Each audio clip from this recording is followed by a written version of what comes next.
एक गांव था जो हरियाली और सादगी के लिए जाना जाता था। वहाँ के लोग खेती बाड़ी करके अपनी आजीविका चलाते थे। उसी गांव में एक साधारण किसान रामू अपनी पत्नी गौरी के साथ रहता था। दोनों का जीवन बेहद सादा था। सुबह उठकर खेतों में जाना और शाम को लौटकर चूल्हे पर बैठकर खाना खाना, यही उनका रोज का नियम था। गौरी रोज सुबह जल्दी उठती और रामू के लिए खाना तैयार करती। रामू, जल्दी खा लो, आज खेत में गोभी की निराई करनी है।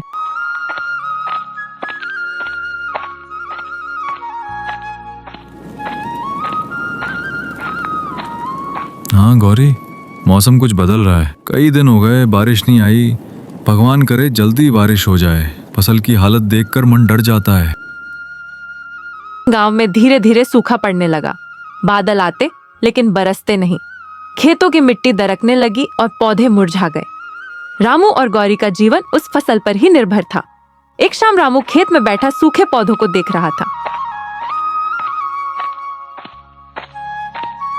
अब क्या करेंगे?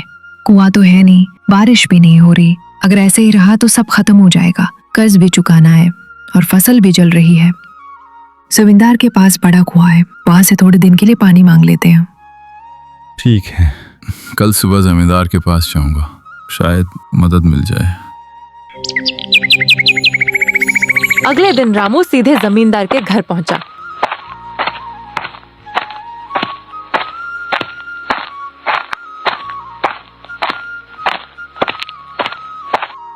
प्रणाम मालिक, मेरी फसल सूख रही है। क्या आपके कुएं से कुछ दिन पानी मिल सकता है जब तक बारिश नहीं आती? अरे रामू, अब तो इतनी तेज धूप है कि मेरे खेत को भी दिन में 2 बार पानी देना पड़ता है। अगर मैं तुम्हें पानी दूं तो खुद के लिए कम पड़ जाएगा। बस थोड़ा पानी चाहिए, जब तक भगवान बारिश भेज दे। मेरी पूरी फसल बर्बाद हो रही है। हर कोई अपने लिए सोचता रहे रामू। अगर तुम्हें पानी दूंगा तो हर किसान मेरे दरवाजे पर आ जाएगा। माफ करना। रामू का दिल टूट गया। वह चुपचाप लौट आया। घर पहुंचकर गौरी ने सवाल किया। क्या कहा जमींदार ने? मना कर दिया। उसे डर है कि उसका पानी भी खत्म हो जाएगा। रामू, क्यों ना हम खुद का एक छोटा कुआं खुदवा ले? पर पैसे कहाँ से आएंगे? साहूकार से पहले ही कर्ज लिया है, अब वो और नहीं देगा। फिर भी एक बार कोशिश करो। अगर कुआं खुद गया और पानी मिल गया तो फसल बच सकती है, नहीं तो सब खत्म हो जाएगा। रामू को गौरी की बात सही लगी। अगली सुबह वह साहूकार के पास गया। मालिक, बस थोड़े पैसे और दे दीजिए, मैं कुआं खुद बना चाहता हूँ। रामू, यह आखिरी मौका है। अगर अब भी पैसे नहीं लौटाए तो जमीन गिरवी रखनी पड़ेगी। रामू ने हामी भर दी। पैसे लेकर वह घर लौटा। गांव के कुछ मजदूरों को बुलाया और कुएं की खुदाई शुरू की। कई दिन की मेहनत के बाद एक सुबह कुएं से पानी फूट पड़ा। रामू, देखो पानी आ गया, भगवान की कृपा है। हमारी मेहनत रंग लाई। कुएं में पानी देखकर रामू और गौरी की खुशी का ठिकाना नहीं रहा। अगले दिन वे जल्दी उठे और खेत में पानी डालने पहुंचे। सुबह भर कुएं से बाल्टियां निकाल कर फसल में पानी दिया गया। लेकिन दोपहर तक एक अजीब बात हुई। कुएं से पानी कम होने लगा। गौरी, लगता है पानी खत्म हो रहा है। पानी नहीं आ रहा, ये कैसे हो गया? अभी तो कल ही पानी आया था। लगता है कोई देवी प्रकोप है। बिना कारण पानी कैसे गायब हो सकता है? हमें किसी ज्ञानी से बात करनी चाहिए। गांव के पंडित जी के पास चलते हैं। गौरी ने हामी भरी और दोनों उसी दिन पंडित जी के मंदिर पहुंचे। रामू ने उन्हें सारा हाल सुनाया। रामू, ये सिर्फ इस जन्म की समस्या नहीं है, ये तुम्हारे पिछले जन्म का फल है। कैसा फल पंडित जी? तुम पिछले जन्म में इसी गांव के सबसे बड़े जमींदार थे। गांव में सूखा पड़ा था और तुम्हारे कुएं में पानी था। लोग आए लेकिन तुमने किसी को पानी नहीं दिया। उसी पाप का फल अब मिल रहा है। इसका कोई उपाय नहीं है क्या? उपाय है। अब तुम्हें सेवा करनी होगी। अपने कुएं का पानी गांव के जरूरतमंदों को दो, तभी दोष कटेगा और जीवन में सुख आएगा।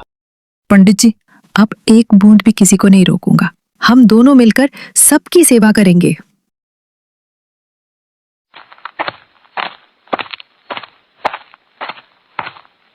रामू और गौरी ने जैसे ही कुएं का पानी गांव के लोगों के लिए खोल दिया, लोगों का आना जाना शुरू हो गया। अब ये कुआं सबका है भाई, जितना चाहिए उतना पानी ले जाओ। किसी को भी खाली हाथ मत लौटाना रामू, भगवान सब देख रहा है। गांव वाले खुश थे कि सूखे में उन्हें एक सहारा मिला है। लेकिन एक हफ्ते बाद नई समस्या शुरू हो गई। कई किसानों की फसलें फिर से मुरझाने लगीं। एक किसान रामू के पास आया। रामू भैया, हमने आपके कुएं से पानी डाला पर फसल तो सूख रही है। मेरे खेत की मिट्टी सख्त हो गई है, पानी डालो तो भी नीचे नहीं जा रहा। ये क्या हो रहा है? क्या हमारा पानी अब असर नहीं कर रहा? रामू ने भी अपने खेतों को देखा। कुछ जगहों पर पौधे झुके हुए थे। रात को दोनों बैठे चिंतन में। शायद सिर्फ पानी ही समाधान नहीं है। सही कह रहे हो, हमें कोई दूसरा रास्ता ढूंढना होगा। शायद खेत की देखरेख में कुछ कमी है या मिट्टी ही खराब हो गई है। अगली सुबह रामू गांव के वृद्ध किसान लखन चाचा के पास गया। चाचा, हम पानी दे रहे हैं सबको, पर फसल फिर भी नहीं बच रही। अब क्या करें? बेटा, अब खेती बदलने का समय आ गया है। सूखा बढ़ रहा है, मिट्टी की ताकत कम हो रही है, पुराने तरीके नहीं चलेंगे। रामू को अब एक नए रास्ते की तलाश थी। पानी बांटना अच्छी बात थी, पर गांव को सच में बचाना है तो कुछ बड़ा करना होगा। गांव में अब पानी तो सबको मिल रहा था, लेकिन फसलें ठीक नहीं हो रही थीं। रामू और गौरी को यह बात अंदर ही अंदर खाई जा रही थी। रामू ने गांव के कुछ नौजवानों को बुलाया। हम सबको मिलकर कोई नया तरीका ढूंढना होगा। सिर्फ कुएं से पानी देने से कुछ नहीं होगा। रामू भैया, मैंने शहर में काम किया है। वहाँ लोग टपक सिंचाई, ड्रिप इरिगेशन करते हैं। उससे कम पानी में ज्यादा फसल होती है। अरे, ऐसा भी होता है? कैसे करते हैं ये? नलियों से पौधों की जड़ों तक धीरे धीरे पानी पहुंचाया जाता है। ना पानी बर्बाद होता है, ना जमीन सूखती है। पर ये महंगा तो होगा ना? हाँ दीदी, पर सरकार इसकी मदद देती है। हमें बस मिलकर आवेदन करना होगा। रामू ने तय किया, गांव में एक बैठक बुलाई जाएगी। अगले दिन गांव की चौपाल पर सब इकट्ठा हुए। भाइयों और बहनों, अब वक्त आ गया है कि हम अपनी खेती का तरीका बदलें। हम टपक सिंचाई अपनाएंगे। इससे कम पानी में ज्यादा फसल उगाई जा सकती है। नई चीजें हमेशा अच्छी नहीं होती। जो चीज चल रही है वही करनी है, तो फिर ये सूखा हर साल झेलना होगा। धीरे धीरे सब तैयार हो गए। रामू और गांव के लोग अब योजना बनाने लगे। जमीन नापी गई, पाइपें मंगाई गईं और सबने मिलकर खुदाई शुरू की। टपक सिंचाई लगने के कुछ हफ्तों बाद गांव में फिर से हरियाली लौट आई। फसलें लहलहाने लगीं और रामू गौरी की मेहनत रंग लाई। गंगा के किनारे बसा था एक छोटा सा गांव, जिसका नाम था हरिपुर। गांव के लोग सादा जीवन जीते थे। खेतों में काम करना, गायों को चराना और शाम को चौपाल पर बैठकर कहानियां सुनाना उनकी दिनचर्या थी। हर दिन की शुरुआत लोगों के चेहरों पर मुस्कान लेकर आती थी, लेकिन रघुनाथ के लिए हर सुबह एक नई कठिनाई और संघर्ष की कहानी साथ लाती थी। वह दिन भर गांव-गांव, गली-गली भटकता रहा। कई घरों के दरवाजे खटखटाए, कई लोगों से विनती की, पर उसकी मेहनत का फल केवल एक मुट्ठी चावल के रूप में मिला। सूरज ढलते ढलते वह थक कर चूर हो गया था। निराश मन से जब वह घर लौटा तो देखा कि सरला आंगन में चुपचाप बैठी थी।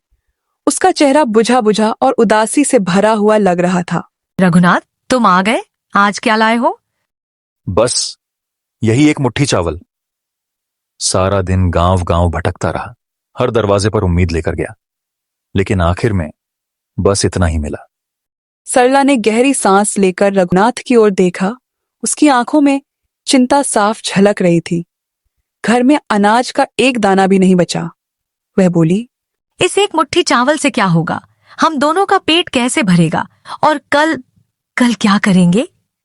रघुनाथ घर में जाकर चुपचाप बैठ गया। उसका मन भारी था। वह सोच रहा था कि कैसे वह अपनी पत्नी का पेट भरेगा।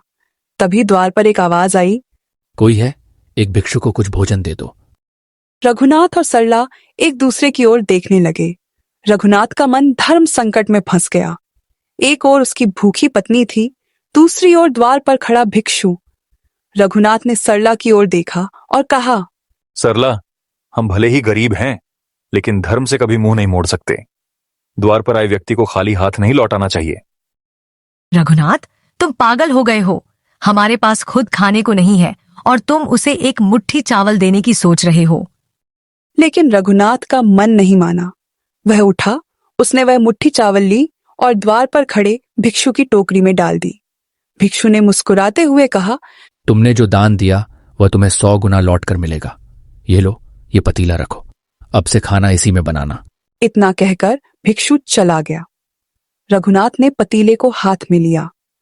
वह साधारण सा मिट्टी का पतीला था जिसमें कुछ खास नहीं दिख रहा था। वह उसे लेकर घर के अंदर आया।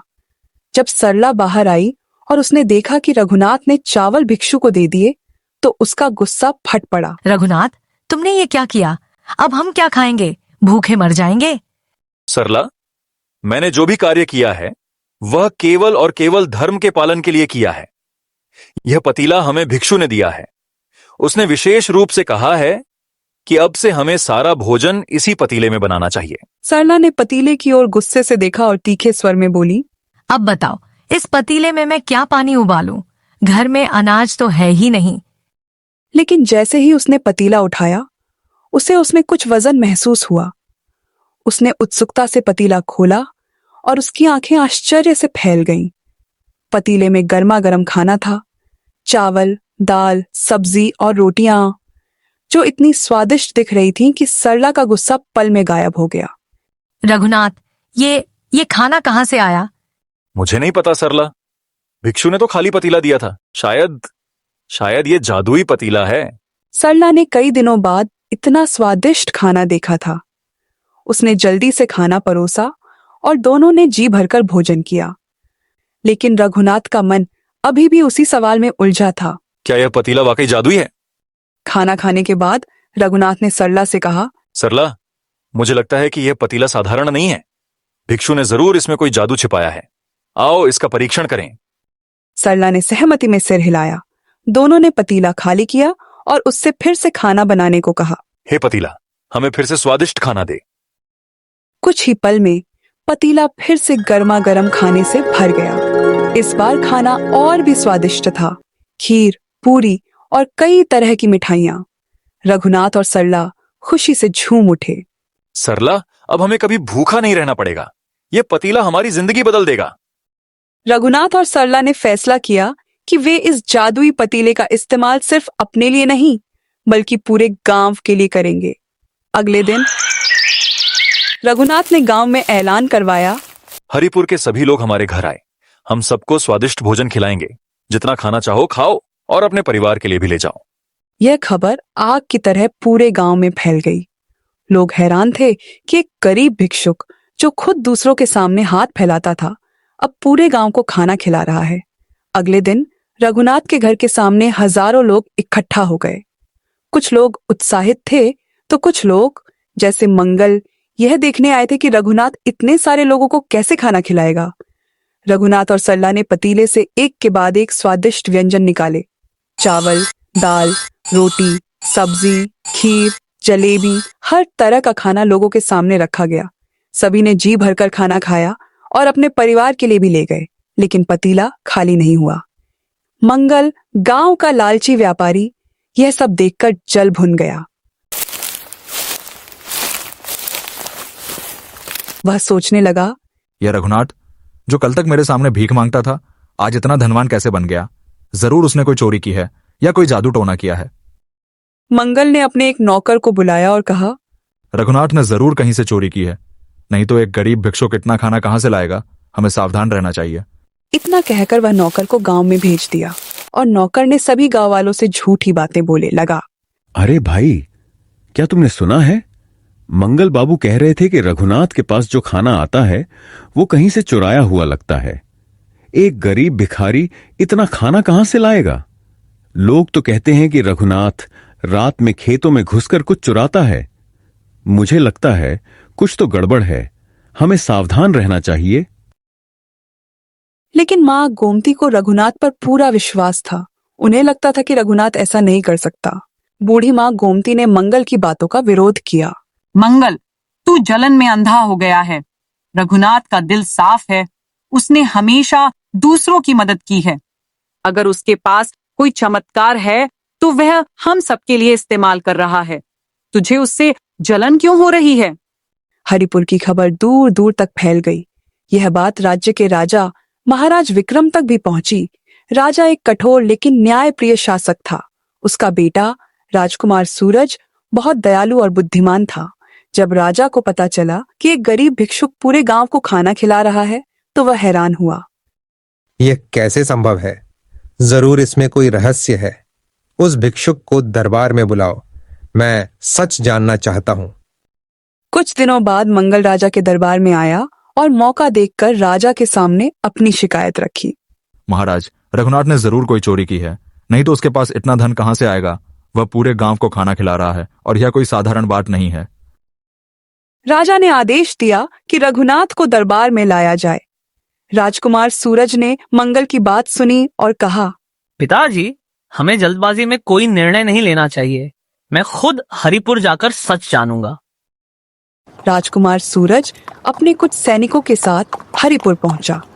वह रघुनाथ के घर गया और वहां का नजारा देखकर हैरान रह गया। रघुनाथ और सरला गरीबों को खाना खिला रहे थे और उनके चेहरों पर संतुष्टि की मुस्कान थी। राजकुमार ने रघुनाथ से मुलाकात की और पूछा, रघुनाथ, तुम ये सब कैसे कर रहे हो? तुम्हारे पास इतना खाना कहां से आ रहा है? रघुनाथ ने विनम्रता से सारी कहानी सुनाई। कैसे एक भिक्षु ने उसे जादुई पतीला दिया और कैसे वह उसका इस्तेमाल गांव के लिए कर रहा है। राजकुमार ने पतीले को देखा और उसकी जांच की। उसने खुद पतीले से खाना मांगा और कुछ ही पल में स्वादिष्ट खाना तैयार हो गया। राजकुमार प्रभावित हुआ। रघुनाथ, तुमने इस चमत्कार का इस्तेमाल अपने लिए नहीं बल्कि दूसरों के लिए किया। तुम्हारा दिल सच्चा है, लेकिन मुझे तुम्हें दरबार में ले जाना होगा क्योंकि मेरे पिता सच जानना चाहते हैं। रघुनाथ और सरला डर गए, लेकिन बूढ़ी माँ गोमती ने उन्हें हौसला दिया। रघुनाथ, सच्चाई हमेशा जीतती है। तुम राजकुमार के साथ जाओ, मैं भी तुम्हारे साथ चलूंगी। रघुनाथ, सरला और माँ गोमती राजकुमार के साथ दरबार पहुंचे। रघुनाथ ने राजा के सामने जादुई पतीले की कहानी दोहराई। राजा ने पतीला देखा और उसका मन लालच से भर गया। यह पतीला मेरे महल में होना चाहिए। रघुनाथ, यह पतीला अब मेरा है, इसे मुझे दे दो क्योंकि अब यह मेरे राज्य की संपत्ति बन चुका है। महाराज, यह पतीला मेरे पास भिक्षु के आशीर्वाद से है। मैं इसे गांव के लिए इस्तेमाल करता हूं। अगर आप इसे लेना चाहते हैं तो ले लीजिए, लेकिन कृपया इसका सही इस्तेमाल करें। राजा ने पतीला ले लिया, लेकिन जैसे ही वह उसके साथ महल में गया, पतीला बेकार हो गया। उसने कई बार कोशिश की, लेकिन पतीले से कोई खाना नहीं निकला। राजा को गुस्सा आया। उसने सोचा कि रघुनाथ ने उसे धोखा दिया है। रघुनाथ को गिरफ्तार करो। उसने चोरी की है और मुझे झूठ बोला है। महाराज, मैंने कोई चोरी नहीं की। यह पतीला जादुई है, लेकिन यह केवल सच्चे और दयालु दिल वालों के लिए काम करता है। लेकिन राजा ने उसकी एक न सुनी। रघुनाथ को कारागार में डाल दिया गया और पतीले को नदी में विसर्जित करने का आदेश दिया गया। सिपाहियों ने उससे पीतल के बर्तन ले लिए और उन्हें राज्य की नदी में विसर्जित कर दिया। जैसे ही पतीले को नदी में विसर्जित किया गया, कुछ दिनों बाद राज्य में भुखमरी जैसी आपदाएं आने लगी और राजा पर संकट के बादल घेरने लगे। सैनिक, नौकर और यहाँ तक कि राजा भी घबरा गए। ये क्या हो रहा है? हमारे राज्य में अचानक यह आपदा कैसे आ गई? महाराज, हमें अपने राज्य के ज्योतिषी को बुलाना चाहिए ताकि हम इस परेशानी का कोई हल निकाल सकें। राजा ने राजकुमार को ज्योतिषी को बुलाने का आदेश दिया। राजकुमार सूरज ने अपने ज्योतिषी को बुलाया। ज्योतिषी ने ध्यान लगाया और कहा, महाराज, आपने एक निर्दोष व्यक्ति को सजा दी है। जादुई पतीले को नदी में विसर्जित करना आपकी सबसे बड़ी भूल थी। अगर आप रघुनाथ को रिहा नहीं करते तो यह आपदा पूरे राज्य को नष्ट कर देगी। राजा को अपनी गलती का एहसास हुआ। वह तुरंत कारागार की ओर भागा। राजा ने रघुनाथ के सामने हाथ जोड़े। रघुनाथ, मुझे माफ कर दो। मैंने लालच में अंधा होकर तुम्हें सजा दी। कृपया मेरे महल को बचा लो। महाराज, मैंने आपको पहले ही कहा था कि यह पतीला केवल सच्चे और दयालु दिल वालों के लिए काम करता है। अगर आप सच्चे मन से माफी मांगते हैं तो शायद आपदा रुक जाए। जैसे ही रघुनाथ को कारागार से रिहा किया गया, कुछ दिनों बाद सब कुछ सामान्य हो गया और राजा ने राहत की सांस ली।